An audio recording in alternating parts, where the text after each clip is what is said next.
To see which website widgets are available and how to customize them, go to Setup. On the left, expand website widgets, and all the widgets will be listed underneath that. We're going to first of all take a look at the custom widget. This is one of the ones that we can customize the skin.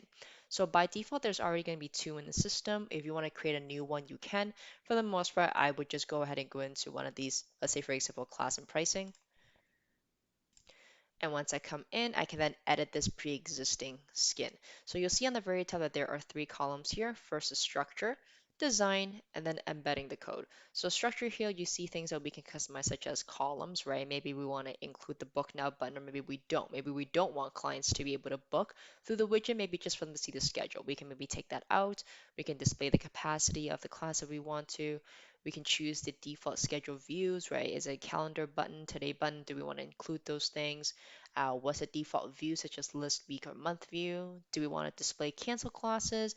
And things such as schedule display and the start of the week, right? Maybe it's a Sunday versus maybe the start of the week is maybe the current day or Monday. We can go ahead and change this up.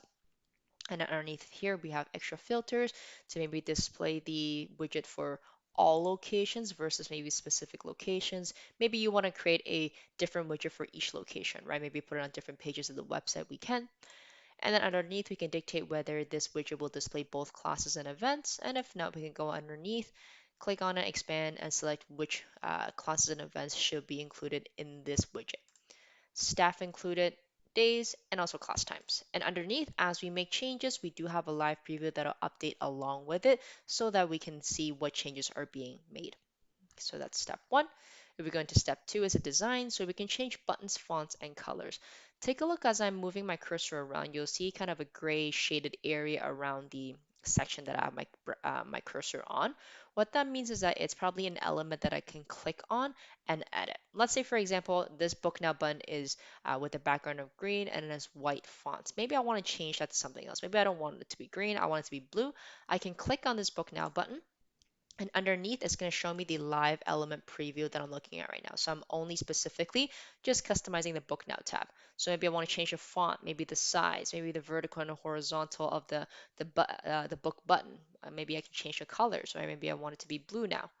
Again, as we make changes, we can see it changing in our live preview as well. We can also change the name of the book now by maybe just the book if we wanted to, okay? So different things that we can click on, and if I click on specifically the cancel button, I will only be modifying the cancel button only.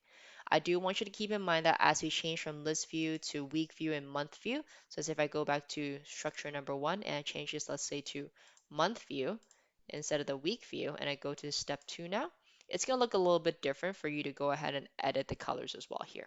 Okay, so do you want to point out if you're in different views, it will give you different options to edit. Okay, and once we're done here, whichever things we need to update, we're going to go to step number three.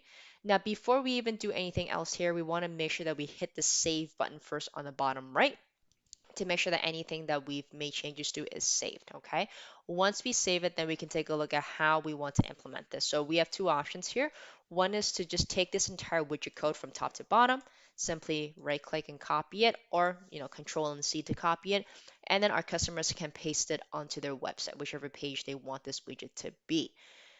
Another thing that they can do is also integrate this with their Facebook. I just want to note that with Facebook, they have to have at least 2,000 likes on their Facebook page in order for this integration to work. If not, they do have to apply to be whitelisted on their Facebook page. So either 2,000 likes or they have to be whitelisted on Facebook. Okay, so other than that, we also have other options to either select it for only one location or two locations, depending on what we want. The link will change, okay? So the code itself will change depending on if I have it as all locations, just location A, or just location B, okay? And from here, let's say simply the business just wants to go ahead and implement this onto their website. They would just copy and paste this right onto their website, and whatever we saw in the preview will be what is going to be listed on their website for clients to see.